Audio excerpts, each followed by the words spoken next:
Bonjour à tous, bienvenue sur la chaîne YouTube RMC Sport Combat pour cette série d'interviews consacrée aux combattants français du KSW, l'événement MMA de fin d'année à Paris, la Défense Arena, le 20 décembre avec en tête d'affiche Saladin Parnasse et Wilson Varela. On reçoit aujourd'hui Alioune Nae. Alioune, comment ça va?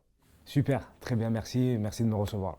Et très content de te recevoir. Alors, pour présenter un petit peu ton profil à ceux qui ne te connaîtraient pas, aujourd'hui tu es un combattant chez les moins de 66 kilos et tu as un des bilans les plus fournis dans le MMA français professionnel. Donc tu es également, je pense, l'un des combattants les plus sous-cotés en France dans cette catégorie des moins de 66 kilos. On va revenir là-dessus. Est-ce que tu peux nous expliquer comment est-ce que tu es arrivé au KSW? Parce que tu es passé par beaucoup d'organisations, le RS, le 100% Fight, le MMA GP. Le KSW, ça s'est fait un petit peu à la dernière minute. À la base, j'étais sur la liste d'attente de l'UFC pour cet été et ça ne s'est pas fait. Derrière, il y avait mes managers qui étaient en discussion avec le PFL et le KS et un petit peu toutes les grosses orgas. Et voilà, on a posé les valises au KS. Et tu vois, ça correspond très bien à ce que je disais à ce côté sous-côté, c'est que tu es en train de nous avouer que tu as pu avoir des propositions de l'UFC, PFL, toutes les plus grandes organisations. Et pourtant, médiatiquement, on parle pas énormément de toi. Est-ce que tu en es conscient de ça ou pas trop? Ah oui, j'en suis très conscient. Médiatiquement, je sais qu'on a du mal à sortir mon nom. Il y a certains médias qui veulent pas du tout. Et même quand ils sortent des fois mon nom, c'est dans des petits articles. Mais voilà, quand je crois certaines personnes, ils viennent vers moi, ils me font comprendre qu'ils me connaissent, etc. Mais pour donner de la force, c'est différent. C'est un petit peu, c'est un petit peu de l'hypocrisie dans le sens où en off, on sait que voilà, on sait ce que tu vaux, etc. Mais face à tout le monde, on ne te met pas en lumière. Donc ça, j'en suis conscient et jusqu'à maintenant, comme j'étais pas peut-être avec les bonnes personnes ou j'étais un petit peu dans mon coin, ben je sais que c'était un peu plus difficile de entre guillemets briller quoi. Tu dis un petit peu dans ton coin, pas forcément avec les bonnes personnes. Il y a quand même beaucoup de mouvements, j'ai l'impression, dans ta carrière. On a parlé des organisations, mais même ne serait-ce que pour trouver un staff ou vraiment un entourage qui te correspond, c'est le cas? Ouais, ça a été clairement la bataille de toute ma carrière d'avoir vraiment un entourage et un staff avec qui je suis serein pour aller dans la meilleure direction possible. Donc j'ai mis du temps à mettre tout ça en place. Et maintenant que tout s'est mis en place, bah, c'est du tout droit, quoi. Ça va très vite. Et aujourd'hui, tu t'entraînes où alors? On est toujours avec l'équipe du NR Fight ou tu as trouvé quelque chose de différent? Non, non, pour l'instant, moi, le côté MMA, c'est à la Inner Fight. En fait, moi, j'ai mon écosystème. Ça veut dire que moi, j'ai monté ma team, j'ai mes gars qui sont là pour m'aider, etc. Et pour le côté MMA, je vais à la Inner Fight. Pour la boxe anglaise, je vais à la BC Charenton. Pour la lutte, je vais à l'US Créteil. Bon, je navigue un peu de partout, mais j'ai vraiment des gars solides autour de moi et qui sont là pour moi, en fait. On a créé quelque chose autour de moi. Et c'est ce que j'ai toujours voulu. Il y a un côté qui est très particulier chez toi. Tu es toujours très souriant, tu as le visage assez lumineux. Pourtant, dans la cage, c'est pas du tout ça. C'est vraiment une explosion de violence. Comment est-ce que tu expliques ça?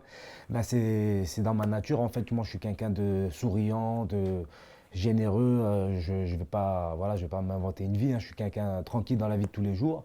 Mais j'ai aussi une phase, voilà, un peu plus sombre et que je préfère exploiter dans la cage.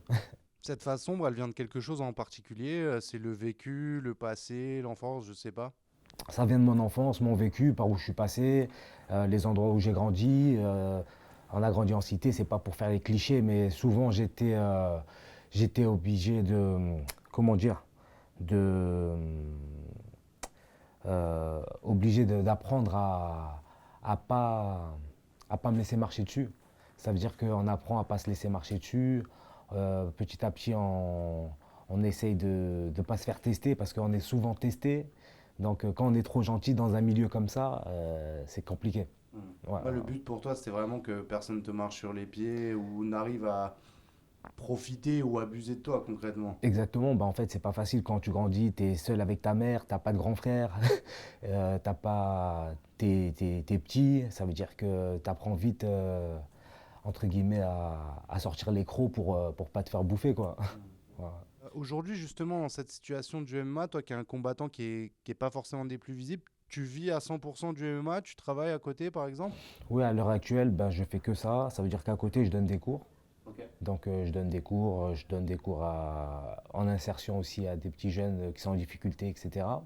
Et j'ai plusieurs clubs où je donne des cours et je passe temps plein à m'entraîner pour aller combattre. Et Voilà. tu parles justement de ces jeunes en insertion, c'est important pour toi justement de transmettre ça un petit peu, des étapes que toi tu as pu vivre et auxquelles tu as essayé de remédier, de transmettre ça à des plus jeunes. Ouais, pour moi, l'échange, c'est très important. C'est vraiment quelque chose qui, moi, m'a sauvé. Ça veut dire que si j'aurais pas eu des gens aussi qui m'ont tendu la main, bah, ça aurait été compliqué parce qu'on n'arrive pas tout seul non plus. Et je suis passé par là. Ça veut dire que je me vois en certaines personnes. Et pour moi, c'est un nouveau challenge aussi de les booster, de voir que je suis un booster alors que il y a des années en arrière, j'étais pas fichu comme être une pièce sur moi, quoi. J'étais limite, voilà, c'est sur le mec qui allait rien faire de sa vie. Et maintenant, réussir à motiver des gens, les booster, voir qu'ils progressent, qu'ils prennent confiance en eux, alors que même moi, la confiance en moi, ben, j'ai dû apprendre à l'acquérir seul. C'est vraiment une belle revanche. Tu dirais que tu t'es fait tout seul justement dans ce parcours-là qui était un petit peu particulier?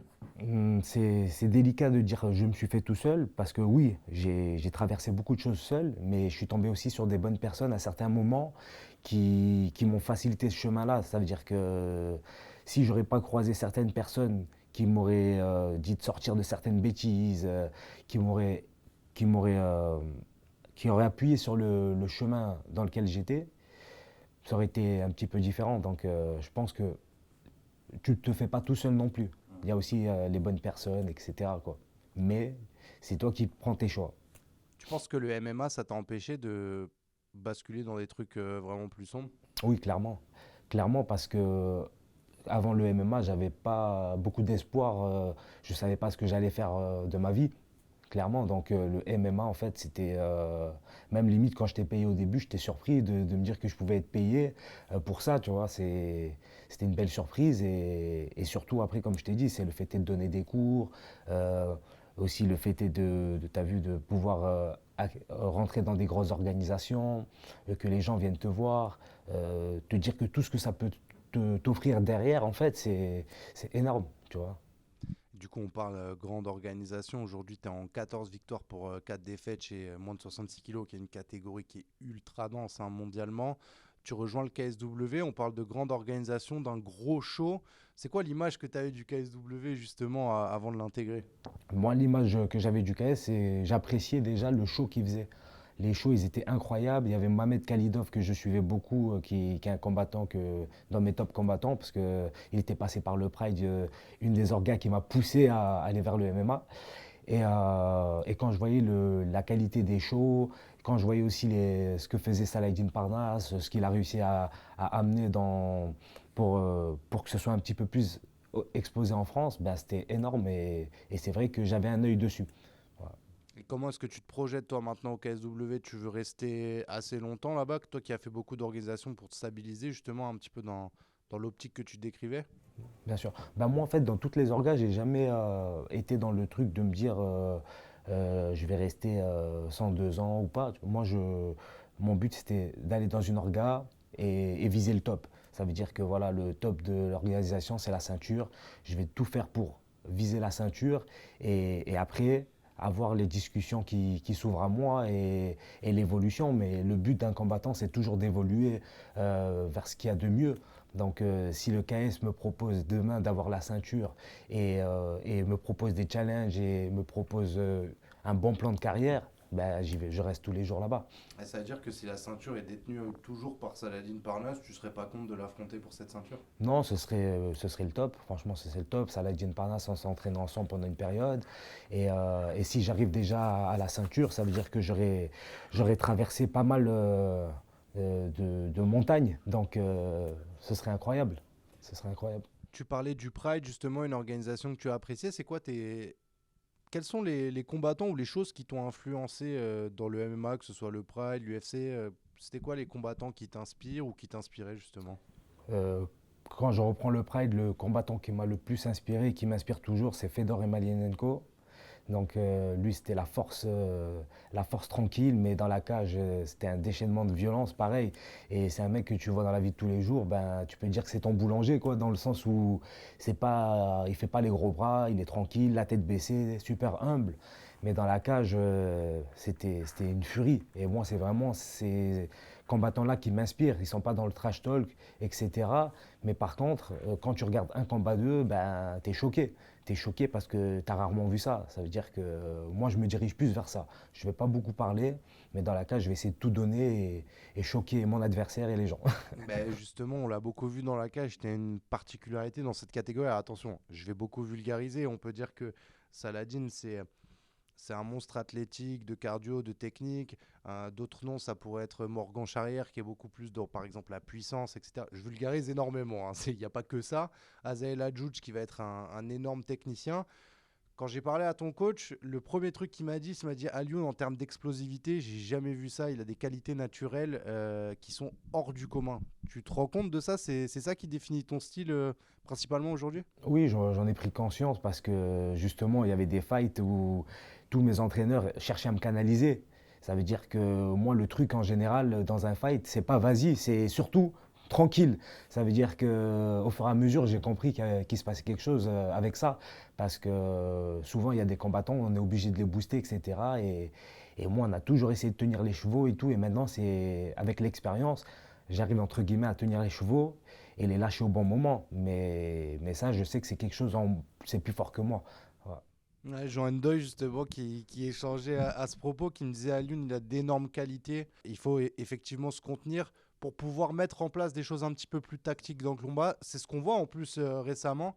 Toi, ça a été une vraie évolution. Tu l'as senti dans ta manière de combattre, de rajouter un petit peu plus ces dimensions tactiques, un petit peu plus ces dimensions stratégiques.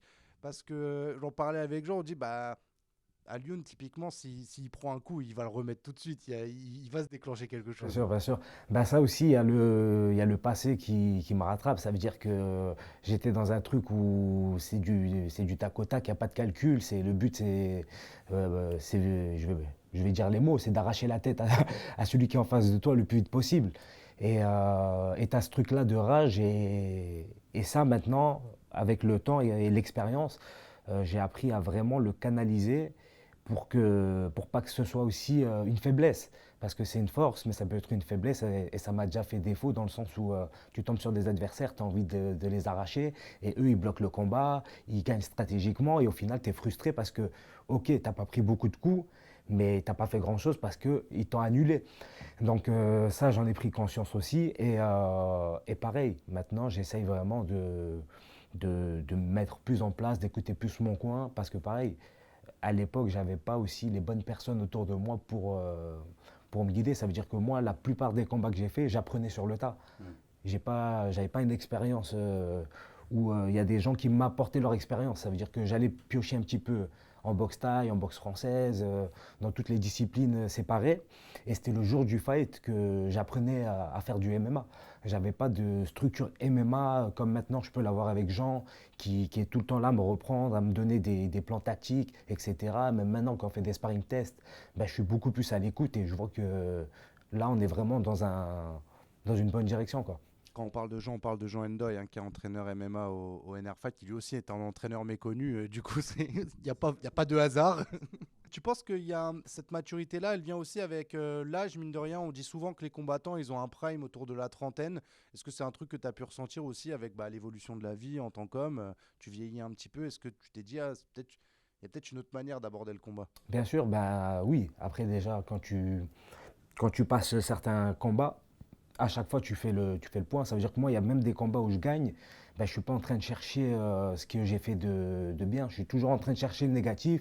Je me remets constamment en question. Et quand tu te remets en question, tu veux évoluer, faire les choses bien, ben, petit à petit, tu fais les réglages qu'il faut. Ouais. Et là, typiquement, de ton dernier combat, par exemple, c'est quoi les enseignements que tu as pu tirer?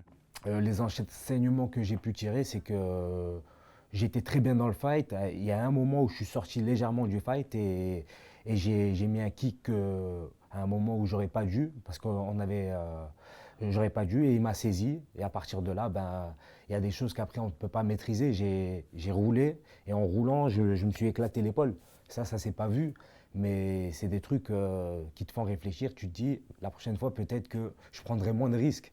Maintenant, on est vraiment dans un truc où c'est devenu très tactique. Ça veut dire que, ok, tu as le côté chaud, tu as le côté euh, faire du spectacle, etc. Ça ne changera pas. mais il y a aussi le côté se préserver, pas se blesser en combat, comme on a pu le voir là dernièrement avec Cyril Gane qui shoot et qui se blesse. Ça, c'est des choses que les gens ne voient pas autour, mais quand tu combats blessé, bah, tu ne combats pas pareil. Donc, il y a des petits trucs à prendre en compte, quoi. Justement, on va se resserrer un petit peu. Est-ce que tu peux nous parler de ton combat au KSW, ton adversaire? Comment est-ce que tu penses que ça va se passer? Mon adversaire, ben, lui, c'est un gars qui est passé par les amateurs, qui a fait vice-champion du monde en amateur, qui a fait champion d'Europe en amateur, qui est très stratège. Je pense que c'est un stratège qui va essayer d'emmener le combat au sol et de me maintenir au sol. Voilà. Lui, c'est la plupart des combats où je l'ai vu s'imposer, c'était comme ça. Après, il a les mains lourdes, donc il a ce pouvoir de mettre KO aussi. Donc, il faut se méfier de ça. Mais après, voilà, je sais qu'à l'heure actuelle, j'ai toutes les armes pour l'annuler et pour lui faire passer une très mauvaise soirée. J'ai l'explosivité, pareil, j'ai mon sol, j'ai la lutte, j'ai énormément progressé dessus. Ça veut dire que en fait, c'est vraiment le bon adversaire pour pouvoir montrer tout ça. Je voulais également te poser une question. Comment est-ce que tu te présenterais si tu devais te présenter sans dire que tu es combattant de MMA?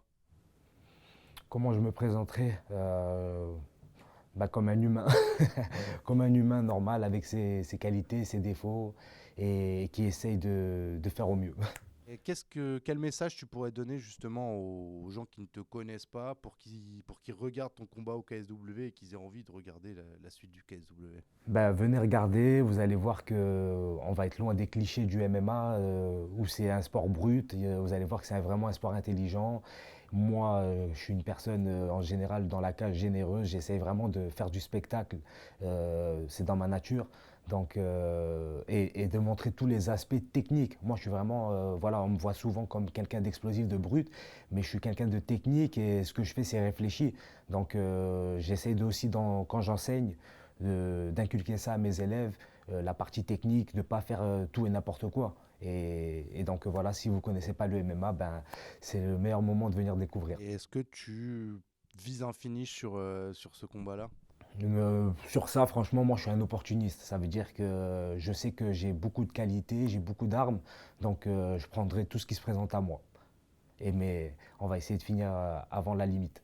Merci beaucoup à Lyon et on te retrouve sur la carte du KSW Paris le 20 décembre sur RMC Sport. Ne manquez pas ça les amis. Merci à toi.